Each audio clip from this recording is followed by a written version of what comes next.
नमस्कार दोस्तों, मैं मनोज मुसाफिर साहू नेशनल आवाज़ यूट्यूब चैनल पर आप सभी का स्वागत करता हूँ। बिहार हो, उत्तर प्रदेश हो, झारखंड हो, छत्तीसगढ़ हो, कोई ऐसा राज्य नहीं है जहाँ पर आपके समाज के बेटे के साथ, आपके समाज के बेटियों के साथ, आपके समाज के परिवार के साथ कोई घटना ना होती हो, लेकिन उस घटना का निराकार भी नहीं हो पाता है, उस घटना पे उचित कार्रवाई भी नहीं हो पाती है, क्योंकि आपके लोग कमज़ोर हैं, क्योंकि आपकी राजनीतिक ताकत नहीं है। हाँ, हो सकता है कि आप उद्योगपति हों, लेकिन उस उद्योगपति का कोई मोल नहीं होता है जब तक आपके पास राजनीतिक ताकत ना हो। इसी ताकत को पाने के लिए हम लगातार अपील करते हैं कि अगर आपके पास राजनीतिक ताकत नहीं होगी, जैसे अन्य जातियों के पास है, दलित जातियों के पास है, यादव के पास है, कुर्मी के पास है, क्षत्रिय के सब पास है, ब्राह्मण के पास है, सबके पास अपनी खुद की राजनीतिक वजूद है, उनके राजनीतिक लीडर हैं। अगर आपके लीडर नहीं होंगे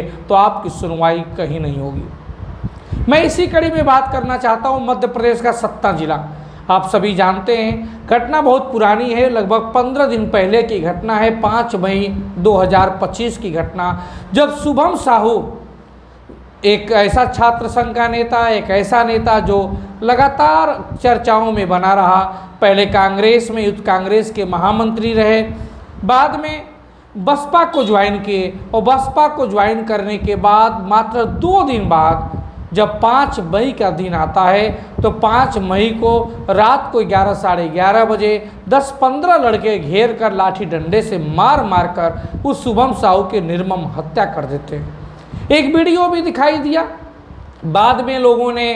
मांग की गिरफ्तारी की, गिरफ्तारियां भी कुछ हुई, मध्य प्रदेश की पुलिस प्रशासन ने गिरफ्तारी भी की, लेकिन जो परिवार के लोगों ने आरोप लगाया, जो पीड़ित शुभम साहू जो जिसकी हत्या हो गई, उसके पिताजी ने जो आरोप लगाया, उस आरोप के अनुसार गिरफ्तारियां नहीं हुई। आज 15 दिन बीत गए, लेकिन आज भी गिरफ्तारी जो पुलिस के अनुसार होनी चाहिए, जो पिता की मांग है, उस गिरफ्तारी को नहीं हुआ। नगर निगम के अध्यक्ष चतुर्वेदी और उनके भाई साहब, आज भी चतुर्वेदी बंधु की गिरफ्तारी नहीं हुई। सिर्फ इतना ही नहीं, हत्या में संलिप्त इन चतुर्वेदी भाइयों के बुआ के लड़के दिनेश गौतम की भी अभी तक गिरफ्तारी नहीं हुई। सवाल फिर वही पैदा होता है कि जब कोई पीड़ित पक्ष अगर आपको तहरीर देता है, बात बताता है कि इसमें ये आरोपी हैं, तो पुलिस का कर्तव्य बनता है कि उसकी बाकायदे जांच करे और जांच करने के बाद परिवार को संतुष्ट करे कि हाँ, ये शामिल थे अथवा नहीं थे। अगर नहीं थे तो उसका प्रमाण देना चाहिए परिवार को, अगर थे तो उसकी गिरफ्तारी होनी चाहिए। लेकिन दुर्भाग्य है कि मध्य प्रदेश की पुलिस प्रशासन ने अभी तक जांच ही नहीं की, गिरफ्तारी ही नहीं की। अब आप सवाल करिए और सवाल पूछिए और जानना चाहिए कि जो पीड़ित है वो ये भी आरोप लगा रहा है कि जो आरोपी हैं जिन्होंने हत्या की,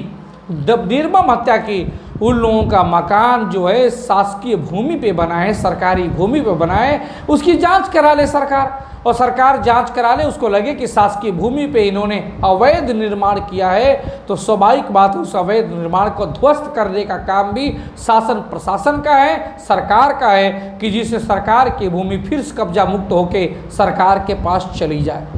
लेकिन जब कोई आपको आरोप लगा के बताता है कि ये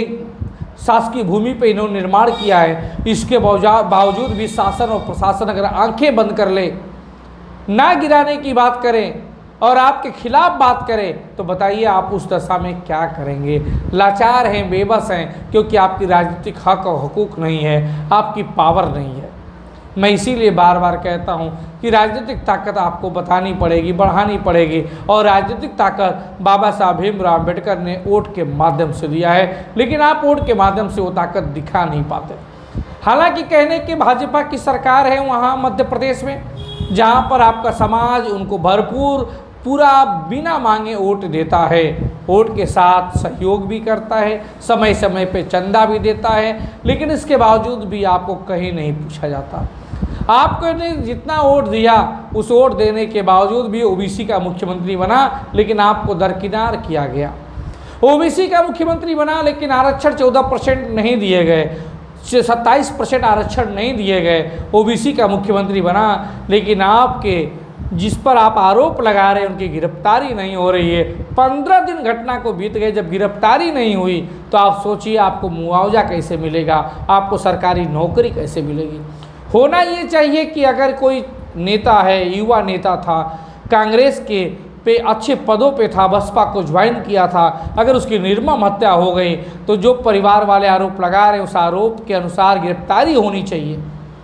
और गिरफ्तारी होने के साथ पीड़ित पक्ष को, जो जिसकी हत्या हो गई, उनके परिवार के लोगों को मुआवजा देना चाहिए और मृतक आश्रित को एक सरकारी नौकरी भी देनी चाहिए। लेकिन ये तब होगा जब सरकार आपकी सुनेगी और सरकार को सुनने लायक आप बनेंगे। अन्यथा